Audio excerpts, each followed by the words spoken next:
자, 오늘이 6.25잖아. 선생님이 6월 25일 날짜에 우리 수업이 있는 거를 전에 알고서 어, 전쟁과 관련된 소설을 좀 선택을 해야지라고 생각을 했고, 그러면서 서부전선 이상은 없다?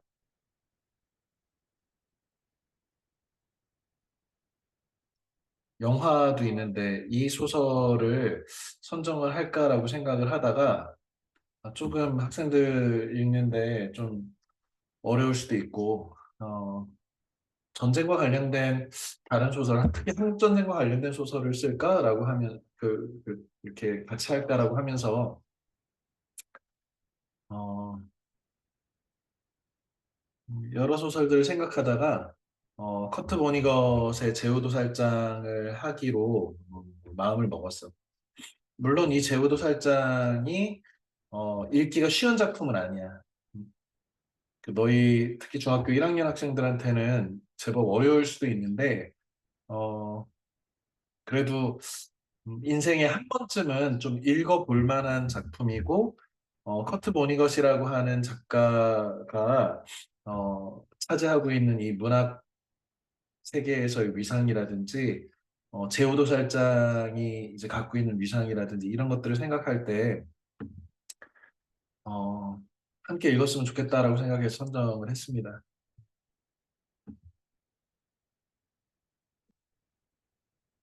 음, 제우도살장이 영화로도 있어서 이건 이제 영화 포스터가 되겠네요.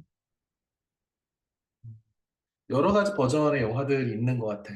예, 하나의 영화만 있는 것 같진 않고 그래서 음, 혹시 이 내용이 정말 이게 이해가 안 된다 그러면 영화로 보는 것도 방법일 거고 유튜브에 보면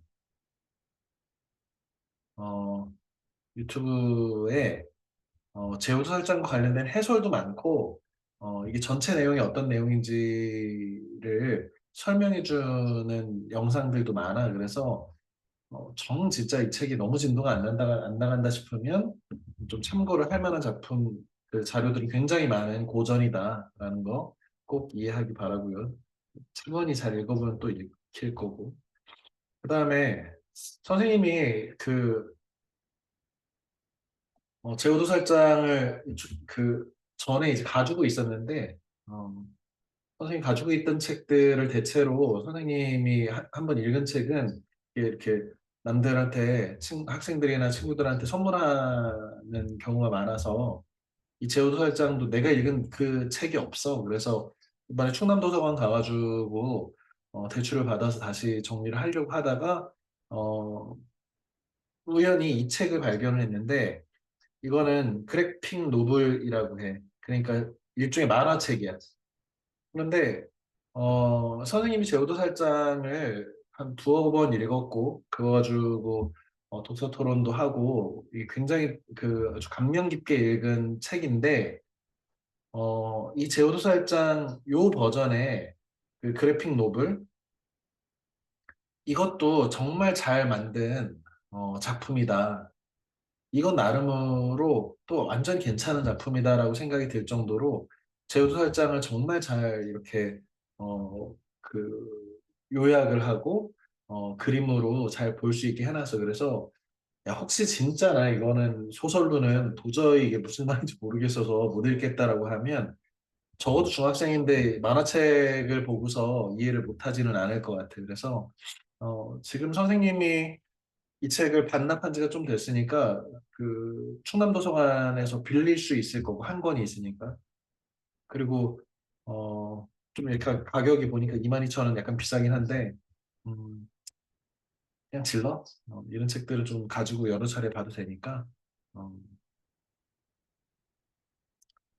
이 버전으로 읽는 것도 추천을 합니다. 지금 여기 보면 타임지 선정 20대기, 20세기에 쓴 가장 중요한 소설 100대 소설 중에 꼽힐 정도로 이 제우도살장은 고전의 반열에 든 작품이고 여기도 보면 뭐, 뭐 SAT 미국 수능이지 추천 도서로 돼 있고 뭐 주 훌륭한 작품이라고 하는 여러 가지 찬사가 있는 작품이고 어, 도리스 레싱이라고 하는 노벨 문학상을 탄 사람은 너무나 특별하대. 본인 것은 우리를 둘러싼 풍경의 지도를 만들고 우리가 잘 아는 장소에 이름을 붙여온 작가다.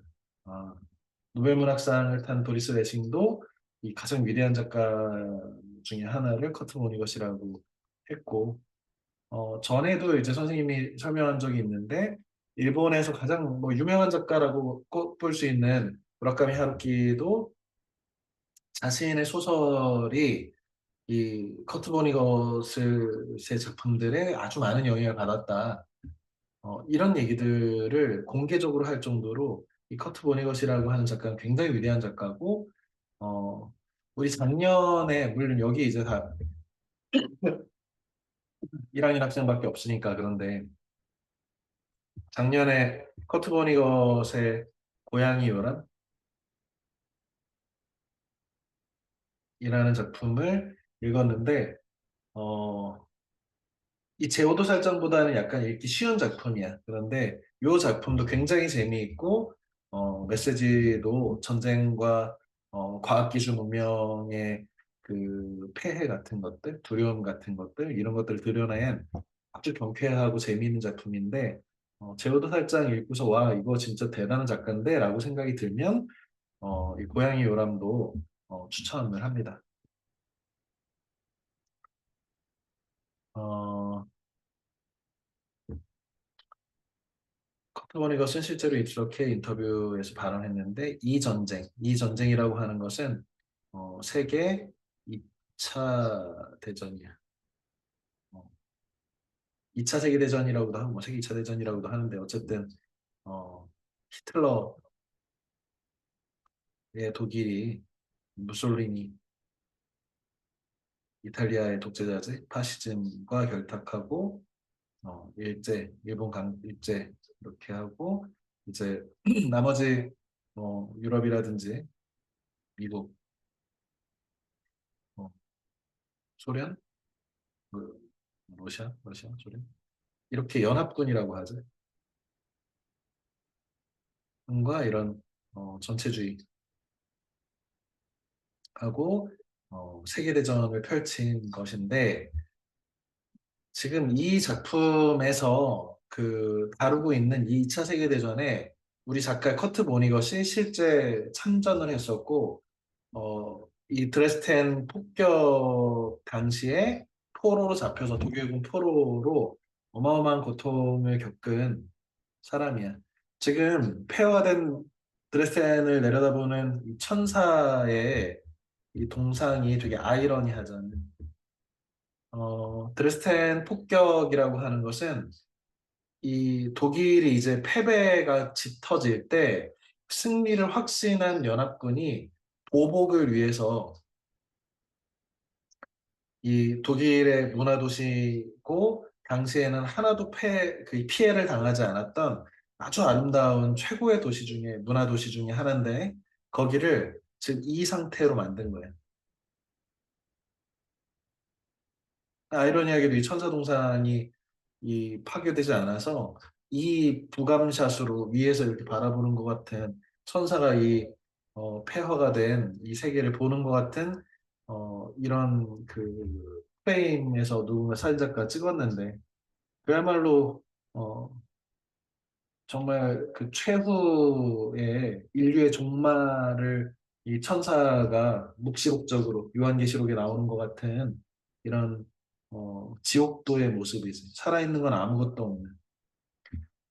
전날까지만 해도 이 드레스덴에 13만 명의 인구가 있었는데 더 많은 인구가 있었죠. 그런데 이 13만 명이 하루아침에 모두 사망한 음, 이 전쟁이라고 하는 것이 이렇게 참혹하다. 우리 오늘 6월 25일인데 물론 한국 전쟁 때 이 자유를 위해서 싸운 이 여러 이제 희생당한 분들과 헌신한 분들을 기리는 날이지, 뭐, 6.25 날이. 그런데 그걸 더 넘어서 잘 생각해보면 우리는 인간이 할 수 있는 가장 참혹하고 어리석은 짓 중에 전쟁이 있는데 이 전쟁을 어떻게 바라볼 것인가를 다루기 위해서 이 커트 버니것의 제후도살장을 선생님이 선정을 했고 읽다 보면 아, 이 제후도살장은 되게 코미디거든. 그런데 이걸 블랙 코미디라고 해. 블랙 코미디는 뭐냐면 어, 웃긴데 아, 이거 웃어도 되나 싶을 정도로 되게 그 풍자를 너무 깊게 집어넣어가지고 웃기긴 한데 씁쓸한 너무 짙은 그 어떤 그 커피 같은 그래서 아, 분명히 웃기긴 한데 아 이거 웃어도 되나 싶을 정도로 아주 참혹한 마음이 드는 코미디를 블랙 코미디라고 하는데 이 커트 버니거스는 이 블랙 코미디의 달인이고 그리고 그 대표적인 대사가 바로 이 전쟁으로 인해 이득을 본 유일한 한 명이 바로 나다. 커트 버니것은 이 드레스텐 제오도살장의 벙커에 숨은 게 아니라 이렇게 포로로 갇혀 있었던 덕분에 이 어마어마한 갑자기 13만 명이니까 우리 네포신 도시의 사람들이 지금 4만이 안 될 텐데 한 3배, 4배 정도 되는 네포 전체 사람이 한 4배 정도 되는 사람이 하루아침에 죽은 사건을 겪고 이 소설을 쓴 거죠. 살아남아서. 어, 커트머니가 아저씨는 이렇게 생겼는데요. 미국 사람이고요. 음, 뭐 영향을 준 사람이 무라카미 하루키도 있네요. 음, 코넬 대학교에서 생화학 전공했고 그다음에 자진 입대해가지고 근데 이제 가족들의 이제 어, 이런 슬픔도 있고 독일군 포로가 돼서 드레스텐에 수용돼 있었을 때 이때 드레스텐 폭격이 있었고 이때 수많은 민간인의 죽음에 분노한 독일군한테 폭행당하기도 했고 통상 우리 PTSD라고 하지 전쟁 후에 이 트라우마 때문에 괴로워하는 대표적인 사람이 커트 보니것에 해당하겠지. 그런데 그런 아주 비현실적인 폭력, 어마어마한 갑자기 좀 전에 있었던 한 도시가 없어져서 우리 히로시마 나가사키의 그 원자폭탄이 터진 거 때문에 사실은 2차 세계대전의 참혹한 도시라고 하는 히로시마 나가사키가 제일 먼저 떠오르는데 그와 버금가게 드레스덴 폭격이 있었던 거지.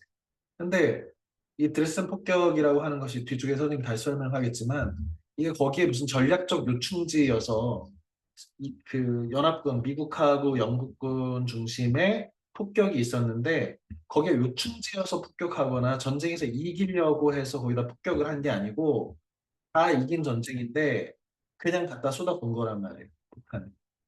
민간인들이 뻔히 그냥 잘 살고 있고 아름다운 문화예술이 있는 아름다운 예술적인 건축물과 이 이런 어떤 한 도시를 그냥 이렇게 폭격을 한 사건이고 그걸 이제 살아남아서 이제 증언하는 소설인데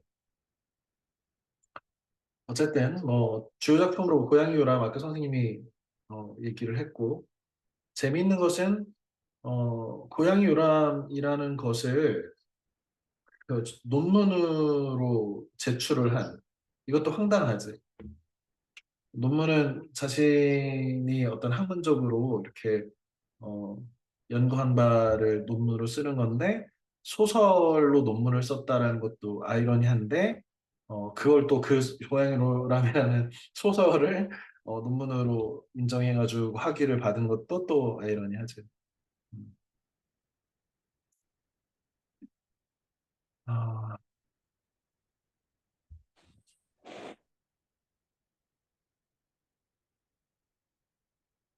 정말 황당하게도 진짜 이 소설에 나오는 황당한 사건들처럼 어, 그 드레스덴의 어마어마한 폭격 속에서도 하루아침에 13만 명이라고 하는 어마어마한 사람들이 잿더미 속에서 사망했는 그날도 살아남았는데 자기 계단에서 굴러떨어져서 사망했지. 계단이 이렇게 위험한 거지.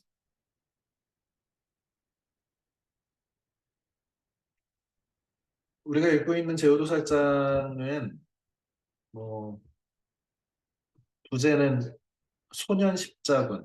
십자군은 어, 이슬람 세력들을 이 성지를 되찾겠다고 하는 이 유럽의 이 왕들이 공격해가지고 결국에 패배한 전쟁이잖아.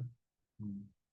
근데 거기 소년 십자군이라는 것은 원치 않는데도 그냥 끌려간 소년 십자군들이 오히려 그 노예처럼 이름은 너무 멋지잖아.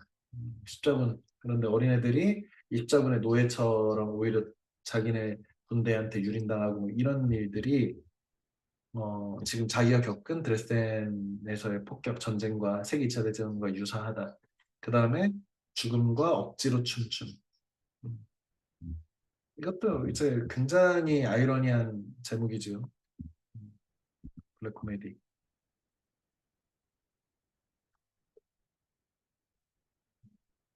굉장히 많은 사람들한테 영향을 준 책이고 너희도 꼼꼼히 잘 읽어보면 진짜 작가가 깊이 있는 생각에서 굉장히 복잡한 구조를 어떻게 이런 상상력과 구조를 이렇게 플롯을 만드는 구성하는 능력이 이렇게까지 뛰어난 작가가 있을 수 있나 그런 작품이 있을 수 있나 싶을 정도로 어, 굉장히 복잡하지만 살살살살 잘 읽어보고 선생님이 설명하는 거 잘 듣고서 이해를 해보면 이게 어떻게 소설을 보는 안목이라든지, 그리고 작가가 어떤 주제를, 자신의 어떤 경험을 어떻게 이렇게 잘 이야기 속에 녹여낼 수 있는지, 이런 것들을 좀 감탄하면서 볼 만한 작품이다라고, 얘기합니다.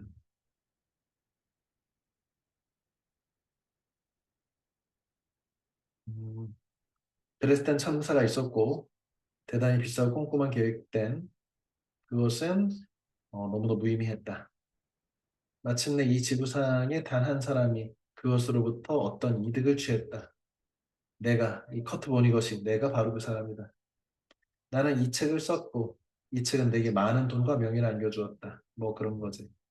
여기에 나오는 이 뭐 그런 거지를 책을 읽은 학생은 알 텐데 어떤 아이러니하고 비극적이고 참혹한 일들이 발생하면 누군가 죽거나 그러면 아니면 정말 황당한 어떤 학살 같은 게 일어날 때마다 거기다가 뭐라고 써? 뭐 그런 거지. 굉장히 허탈하기도 하고 허무하기도 한 그런 그냥 툭 던지는 농담 같은 뭐 그런 거지. 이 소설에 이 뭐 그런 거지가 몇 번 나온다고 했다. 백 몇 번 나온다고 누가 셌던데. 이 뭐 그런 거지라고 이렇게 웃어버릴 수 있는 어, 그런 내용이 아니거든. 읽어보면 너무 잔인할 정도로 참혹한 이야기들인데 그때마다 뭐 그런 거지가 뭐 마치 후렴구처럼 들어가는 거지. 어쨌거나 나는 죽은 사람 한 명당 2달러 혹은 3달러를 번 셈이었다. 뭐 전체 13 곱하기 이렇게 하면 방정식으로 이 책을 써서 돈을 얼마 벌었는지가 나오겠지. 나도 그 일에 발을 담그고 있다. 실제 커트 보니것은 독일군한테 포로로 잡혀서 드레스텐의 제후도살장에 지하 벙커 같은 그 도살장에 갇혀 있었고 그 갇혀 있은 덕분에 지상에서 13만 명이나 사망하는 민간인 군인 할 것 없이 다 죽은 그 사건을 피했는데 그리고서 올라와가지고 독일군들이 그 자기네들도 봤을 거 아니야. 자기 민족, 자기 나라 사람들이 얼마나 많이 죽었는지를. 그리고서 너무 분노해서 이 포로들한테 학대하고 학살하고 하는 장면에서도 살아남았잖아.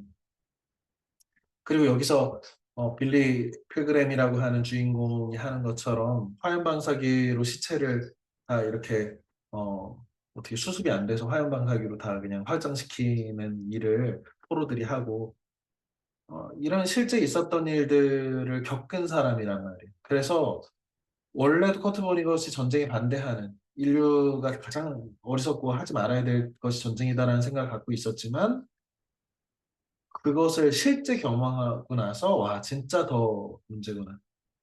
아까도 우리 커트 보니것의 인생을 봤겠지만 자진 입대를 했단 말이에요. 자기도 전체주의나 혹은 나치가 저지른 어떤 침략 전쟁이나 유대인 학살이나 인간으로서 하지 말아야 할 짓들을 하고 있으니 정의의 마음으로 혹은 애국의 마음으로 총 들고 나갔겠지. 그런데 막상 전쟁터에서 이걸 겪은 다음에 이쪽 편 저쪽 편 할 것 없이 이 전쟁이라고 하는 이 어리석은 행위가 왜 일어나고 그것이 구조적으로 이것을 정말 피할 수 없는 고통인가 이런 생각들을 계속 품고서 그걸 바탕으로 이런 전쟁을 반대하는 반전 작가가 됐는데 자신에 대해서 이렇게 생각하는 거죠. 도대체 이 세계대전에서 드레스덴 참상에서 이익 얻은 사람이 아무도 없다. 전쟁으로 인해 누가 이득을 얻겠냐. 그런데 나는 얻었다. 왜? 나는 이 드레스덴 참사에서 살아남았고 그리고 그것을 통해서 제우도설장을 써가지고 돈을 많이 벌었다. 그리고 명예도 높아졌다. 이거 굉장히 씁쓸한 그 자조적인 블랙 코미디지 이런 게. 뭐 그런 거지 뭐 이렇게. 나 이 전쟁 이거 해가지고 돈 벌었어 이렇게. 어쨌거나 나는 지금 한 명당 2달러, 3달러 번 셈이야. 자기 자신의 문학에 대해서, 자기 자신의 한 일에 대해서 이렇게 자조적으로 스스로 조소하는 자조적 태도. 나도 지금 이 돈, 이걸로 해서 돈 벌었다. 나. 이렇게 얘기할 수 있는 사람 쉽지 않지. 음. 이런 마음이 이런 작품들을 쓸 수 있는 사람을 만든다고 생각해. 물론 이제 기술적인 것도 있겠지만. 이 소설에서 전체적으로 몇 번 이제 강조되는 요 그 빌리가 안경 거만사잖아. 돈 많은 안경 거만사인데 주인공이 전쟁을 치르고 나서 이제 큰 부자가 되지. 거만 안경 이렇게 해가지고. 그런데 자기 거만 사무실에 이렇게 거만사로서 일하는 사무실에 걸려 있는 액자잖아. 그리고 자꾸 이걸 보고 있지. 이건 원래는 이제 그 니부어라고 하는 미국의 목사님인데 어, 그 철학자로도 엄청 유명한 그 저자기 니부어가 어, 도덕적 개인과 비도덕적 사회, 도덕적 개인과 비도덕적 사회라고 하는 어, 책을 쓴 사람인데 이 니부어가 한 말이래. 그런데 이거를 액자로 이렇게 걸고 있지. 읽어봅시다. 하느님, 저에게 허락해 주소서. 제가 바꾸지 못할 것을 받아들이는 평정심을 달래. 그리고 제가 바꿀 수 있는 것을 바꾸는 용기를 달래. 그리고 늘 그 둘을 분별할 수 있는 지혜를 또 나한테 허락해 달래. 정말 멋진 그 구절이지. 리버럴 목사님이 기도를 하는데 어떻게? 내가 못 바꾸는 것에 대해서는 받아들이게 해주세요. 제가 바꿀 수 있는 것은 바꿀 수 있게 용기 주세요. 하나님. 그리고 내가 어떤 것은 바꿀 수 있는지, 그래서 내가 용기를 내야 하는지, 어떤 것은 내가 도저히 바꿀 수 없어서 그냥 잘 받아들여야 되는지, 평정심, 이게 평화로운 마음. 어차피 내가 못 바꾸니까. 이 두 개를 내가 바꿀 수 있고, 알아차릴 수 있는 지혜를 나에게 달라라고 하는 아주 유명하고 멋진 이 액자잖아. 이 소설을 읽다 보면 선생님이 이제 이 수업을 준비하느라고 어, 이제 여러 리뷰들도 좀 읽고 다른 분들은 어떻게 읽었는지 이렇게 검색도 좀 해보고 했단 말이에요. 오늘 수업 준비하려고. 그런데 음, 어떤 분은 이 부분이 너무 감동적이었다는 거야. 나 선생님도 읽으면서 그런 생각했어. 이 책이 되게 유명한 것인데, 근데 사실 이거는 커트 보니것이 쓴 게 아니라 리버라고 하는 목사님이 쓴 거잖아. 철학자가. 하나님 저에게 허락해 주셔서 제가 바꾸지 못하는 것은 잘 받아들일 수 있게 해달라고. 운명이지. 못 바꾸는 것들이 있잖아. 나의 뭐 성별, 우리 부모님, 내 가정 환경, 그다음 나의 건강 상태, 몸의 특징, 뭐 여러 가지 것들은 내가 바꿀 수 없잖아. 그러면 어때? 받아들이게 해달라고. 한편으로는 하지만 내가 바꿀 수 있는 게 있다면 내가 용기 내서 좀 바꾸고 투쟁해서 바꾸고 해가지고 새로운 나를 만들고 새로운 사회를 만들고 하는데 도전할 수 있는 용기를 좀 달라고. 이것도 뭐 너무 멋진 말이지. 근데 정말 더 멋진 말은 뭐야? 내가 어떤 것은 바꿀 수 있고 어떤 것은 못 바꾸는지를 구분할 수 있는 지혜가 우리한테 필요하다. 엄청 멋진 구절이잖아. 이거를 빌리가 이렇게 필그램이 주인공이 써붙이고 자꾸 본단 말이야. 그런데 그래서 사람들이 이 부분이 너무 멋지다고 막 하는 거야, 리뷰에서. 그런데 이 소설에서 이게 멋지다고 하면 이상한 거거든. 왜 그러냐면 다음 구절이 뭐냐면 빌리 필그램에게는 바꿀 수 없는 것이 있었다. 그것은 과거와 현재와 미래였다.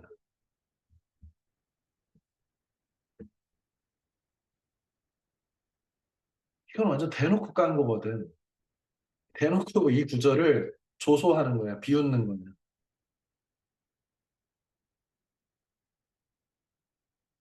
그냥 비웃는 거야.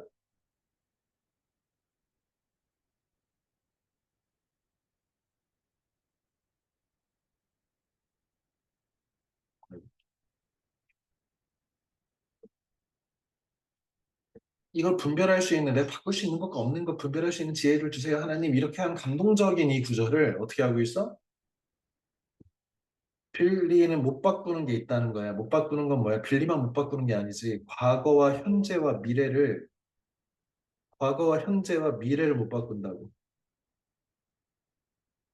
그 말들은 뭐야? 바꿀 수 있는 건 없다는 블랙 코미디야.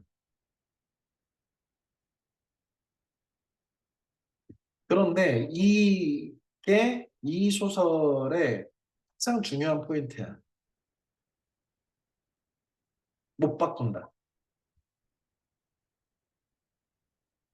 우리는 과거는 지내왔으니 어쩔 수 없고, 현재는 지금 계속 살고 있고, 미래는 우리가 바꿀 수 있다. 어떻게? 현재의 나의 선택을 바꿔서 미래를 바꿀 수 있다고 생각하잖아. 그런데 이 소설의 전체 구조는 어때? 과거, 현재, 미래는 정해져 있다는 거야. 정해져 있고, 이거를 결정론이라고 하는데, 반대는 비결정론이라고 하지.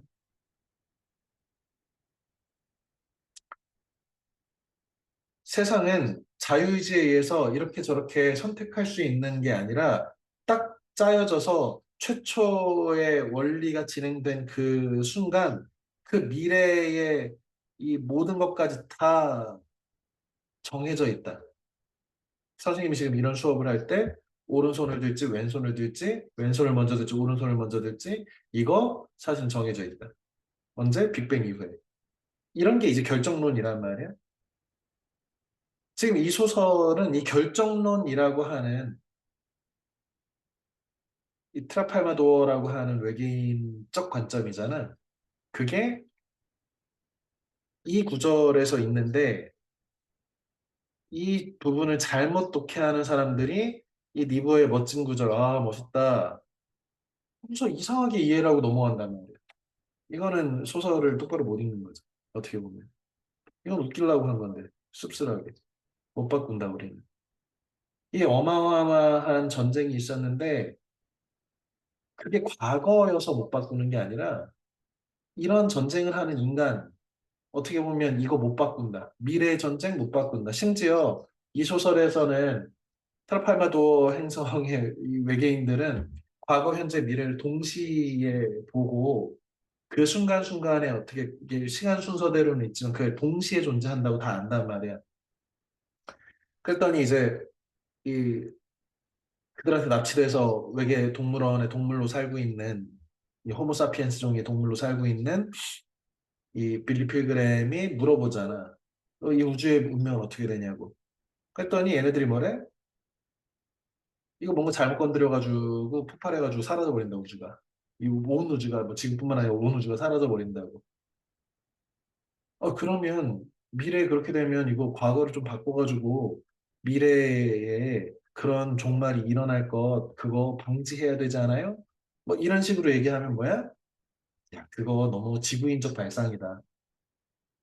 지구인이기 때문에 당신에게는 시간이라는 개념이 있는 거라고. 과거, 현재, 미래가 그래서 너한테는 있는 거고, 과거, 현재, 미래가 사실은 약간 지구인적 편견, 지구인적 착각에 해당하는 것이고, 이것은 동시에 있고, 다 미래 역시도 결정돼 있는 것을 우리가 그 순간순간을 지나갈 뿐이라고.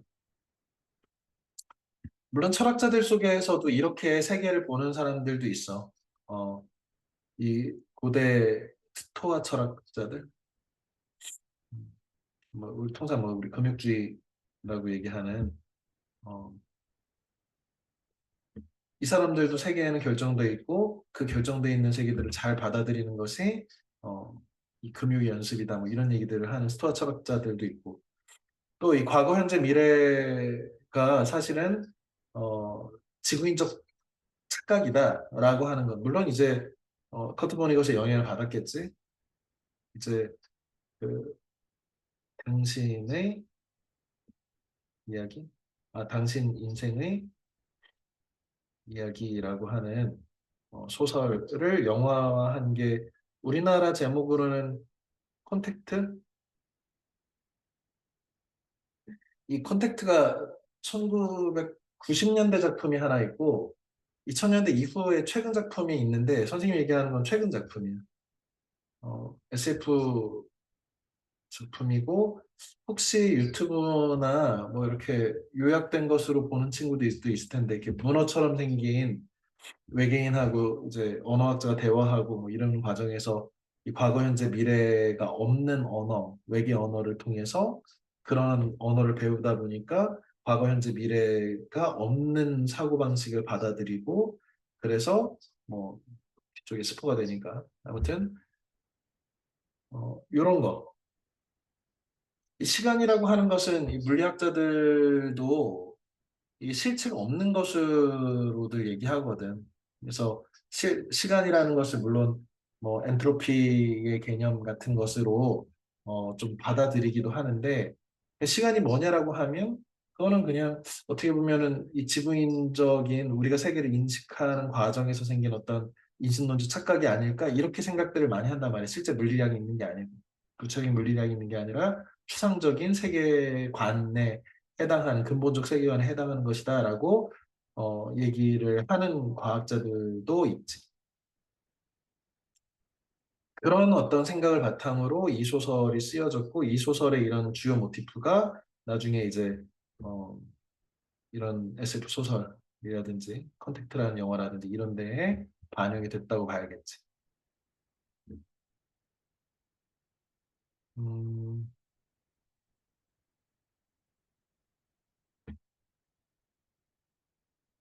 이렇게 시작하는데요. 들어보라, 빌리 필그램 주인공은 시간에서 풀려났다. 시간에서 풀렸다는 건 과거, 현재, 미래가 얘한테는 동시에 작동하고 있고 과거, 현재, 미래가 동시에 작동한다는 것 자체가 이 소설의 전체 모티프에 해당한다라고 했지. 음,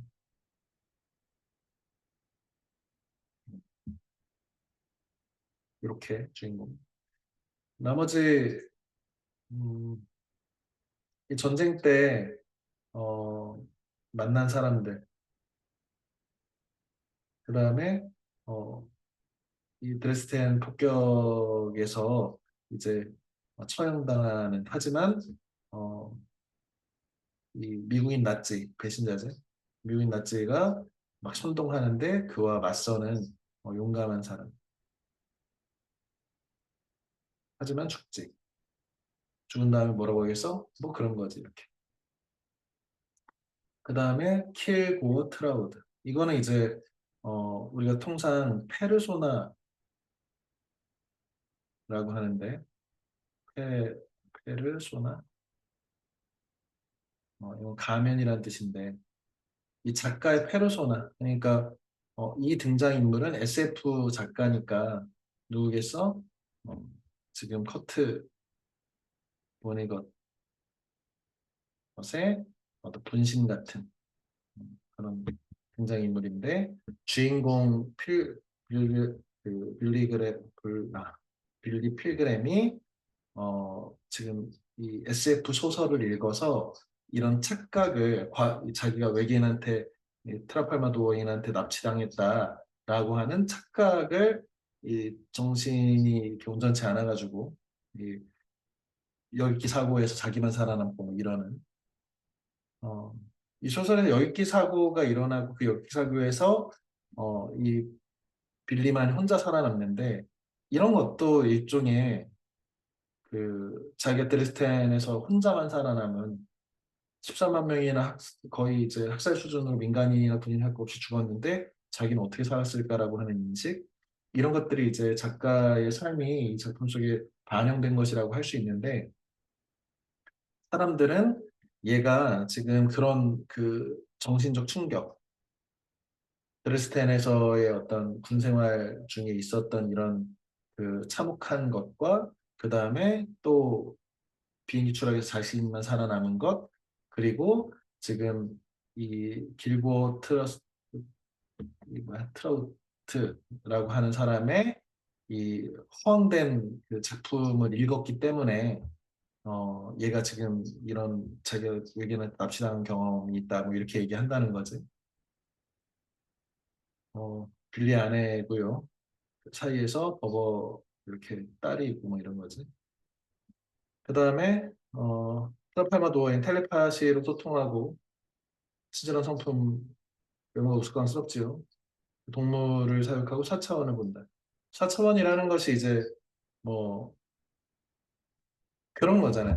우리 그 1차원은 점이고 2차원은 선이고 3차원은 1차원은 선이고 그래서 1차원의 세계에서 보면 선을 오가는 그 점들만 있는 거지.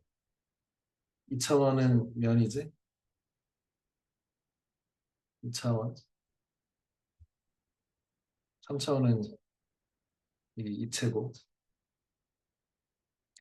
통상 여기에 시간 차원을 하나 더 집어넣어서 통상 4차원이라고 하는데 얘네는 과거, 현재, 미래가 마치 동시에 우리가 이 점선면이 동시에 입체가 보이는 것 같은 방식으로 인지를 한다. 뭐 이렇게. 그래서 트라팔마 도어인하고 접촉한 이후에 이 그 주인공 그 빌리 필그램 역시도 과거, 현재, 미래가 통합된 사고, 자기가 어떻게 죽을지도 사전에 예언도 해놓고, 내가 과거에 겪었던 어떤 일도 현재적으로 나타나기도 하고, 미래가 나타나기도 하고, 현재가 나타나고, 과거가 나타나고, 이게 계속해서 왔다 갔다 하기 때문에 이 소설이 읽기가 정말 힘든 이유는 그 세계관에 익숙해지는 것이 어렵지. 처음 읽다 보면 야 도대체 이거 어떻게 하라는 거지라고 생각이 들지만 약간 견디고 지금 선생님이 해설하는 거 좀 들으면 자연스럽게 받아들여야겠구나 얘가 이때가 이렇게 앞뒤가 없이 구성되어 있구나 그 다음에 와일드 핵 이 사람은 이제 문파하는 여잔데 트라팔마 도어인이 빌그램을 잡아다가 관찰을 하다가 얘가 그 남자니까 이 짝짓기 할 여자가 필요해가지고 또 납치해서 와서 둘 사이에서 아기가 태어나고 이것을 얘네들이 자꾸 이렇게 동물원에서 보고 있는 거지.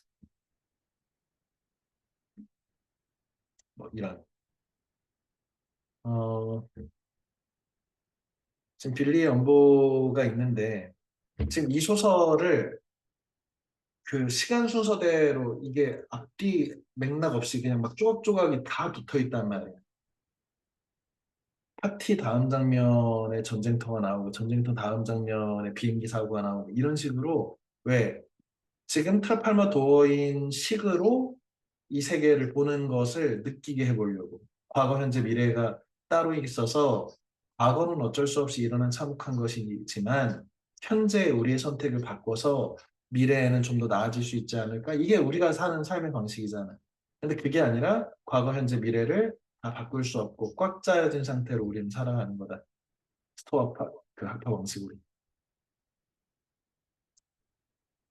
어, 웃기게 생긴 아이였는데 수영 배우는데 아버지가 물속에 수영 배우게 된다 물속에 쳐넣었지. 물속에 쳐넣는데 물속에서 깰 때 어디로 나오는 거야? 전쟁터로 나오는 거지. 이렇게. 그 다음에 잔혹한 십자가상을 갖게 된 소녀. 물론 아주 디테일한 얘기 속에서 이런 어떤 기독교에 대한 어떤 풍자라든지 이런 것들도 있는데 어렸을 때 잔혹한 십자가를 이렇게 보면서 아, 예수님이 이렇게 잔혹하게 우리를 위해서 희생하셨네, 헌신하셨네 이런 식으로 우리가 알고 있는 기독교의 구원에 대한 이야기, 신의 사랑에 대한 이야기를 그 트라팔마 도인들이 재해석하잖아. 이 재해석하는 것도 되게 황당한데, 진짜 황당할 정도의 재해석인데 어떻게 하냐면 예수 그리스도를 죽인 그 사건은 백이 누군지도 모르고 함부로 사람을 해치면 안 된다라는 것의 교훈을 우리한테 보여준다. 뭐 이런 식으로 해석을 하는 거잖아. 죽였더니 하나님 아들이네. 큰일 났네. 이런 거. 그 사람 누굴 죽이려면, 누굴 학대하고 괴롭히려면 어떻게 해라? 그 사람 백이 누군지를 알고 괴롭혀라. 얘는 큰일 난다. 예수님 그렇게 괴롭히고 찔러서 죽이고 이렇게 했지. 그 사람 아버지가 누구야? 하나님이야. 그게 교훈이라는 거잖아. 이 기독교 신약성서의 교훈이래. 그래서 이거는 뭐 약간 신성모독 수준의 블랙 코미디지. 그런데 잘 곱씹어보면 그냥 웃어서 넘길 만한 그 대목이 아니라는 거예요. 음. 그 다음에 이 군대 들어가서 포로가 됐고 드레스에 살아남아서 이제 다시 돌아가 학생이 거만사 학교에 갔고 그 다음에 뭐 결혼도 하고 애도 낳고 이러다가 비행기 사고도 당하고 그 다음에 자기가 주장하는 거는 이제 외계인한테 납치당했고 그 이후로 지금 과거 현재 미래를 동시에 볼 수 있는 사람이 됐고 그리고 엄청난 돈을 벌었고 그리고 어, 연설가가 돼가지고 되게 유명한 사상가가 되고 자기가 암살당할 것을 예언한 다음에 그대로 죽는 또 여기도 그렇게 써있지 뭐 그런 거지. 그래서 이 소설을 이해하는데 지금 그래픽 노블로 보면은 이게 그 좀 더 잘 이해가 돼서 선생님이 한 부분을 이렇게 인용을 해놨는데 지금 이런 식이야. 지금 이 전 장면에 이 빌리가 그, 이 여자랑 바람 피다가 파티 날 바람 피다가 지금 이렇게 사람들한테 걸리는 장면에서 지금 움직여 이 새끼야라고 하고서 어디로 가는 거야? 과거의 전쟁터로 가는 거지. 여기서 이쪽으로 가는 거지. 소설은 계속해서 과거, 현재, 미래를 이렇게 마치 그 콜라주 작품처럼 잘라가지고 그 어울리지 않게 막 갖다 붙여놓은 그런 것처럼 배치를 해서 이 미묘한 어떤 그 대비라든지 코미디를 보여준단 말이에요. 이 장면 다음에 이게 나온다고 이런 정도. 그래서 전체 줄거리는 이런 거다. 이렇게 좀 이해를 하고 이 장면이구나, 이 장면이구나, 이 장면이구나. 이렇게 따라가면서 읽으면 읽히는 작품이다. 어, 그래서 오늘 수업은 이 선생님이 이 작품을 어떻게 하면 어떤 방식으로 읽을 수 있는지를 중심으로 설명을 했고, 이 작품이 갖고 있는 그 의의라든지 작가의 특징이라든지 이런 것들을 주로 설명을 했으니까 좀 어렵더라도 한 땀 한 땀 잘 읽어가지고 충실히 읽어서 오기 바라고요. 선생님이 그 단톡방에도 남겼는데 우리 지금 이 소설 읽고 여러 가지 책들을 읽는 이 수업이 선생님 생각할 때 선생님 너희들한테 가르치는 수업 중에 가장 중요한 수업이라고 생각해. 난 개인적으로는. 물론 한자 외우고 한자어를 읽을 수 있고 해석할 수 있는 능력도 중요하고 문제 푸는 능력도 중요하고 어, 뭐 토론이라든지 어떤 문제에 대해서 깊이 있게 생각해서 서로 얘기해보고 찬반 토론하고 이런 거 다 중요하지. 그런데 제일 중요한 건 어쨌든 문해력이란 말이야. 글을 읽고 그 글에 대해서 비판적으로 사고하고 도대체 이 작가의 의도는 무엇인지를 종합적으로 잘 이해할 수 있는 사람 만드는 게 선생님의 목표야. 그런데 문해력은 글 잘 읽는 능력이잖아. 글 해석할 수 있는 능력. 글 해석할 수 있는 능력을 기르는 거는 글을 독서를 열심히 하고 어려운 책에 자꾸 도전해서 조금이라도 내가 발전해 가면서 익혀야 되는 되게 어려운 작업이란 말이야. 이 쉬우면 그냥 혼자서 다들 해가지고 똑똑해지면 되지. 그런데 그게 어려우니까 이 아주 높은 수준의 문해력을 갖기는 정말 어려우니까 어렸을 때부터 너희 같은 중학생들부터 선생님과 같이 읽고 같이 토론도 하고 얘기도 해보고 해서 시간을 두고 기르겠다는 거잖아. 그냥 시간을 보낸 학생하고 열심히 하겠다고 해서 조금이라도 어려운 것들을 좀 도전하고 이렇게 조금이라도 한 땀 한 땀 좀 알아가고 하는 것이 하루 이틀이면 한 번, 두 번이면 큰 차이 안 날지 모르는데 지금 선생님 계획은 한 2년 내지 3년 정도의 계획을 갖고 있단 말이야. 지금 진행하고 있는 것들이. 이거는 정말 다르지. 우리가 한자를 외우는 것도 봐봐라. 처음엔 똑같이 시작했단 말이에요, 6급은. 그런데 어떤 학생들은 벌써 6급자 다 외우고 그냥 술술술 쓰는 학생들이 전체의 한 50% 되고 나머지 학생들은 아유 이게 뭐 다음에 미뤘다 해야지 안 하다 보면 이게 미뤄져가지고 어느 순간에 격차가 확 벌어져 있단 말이야, 지금도.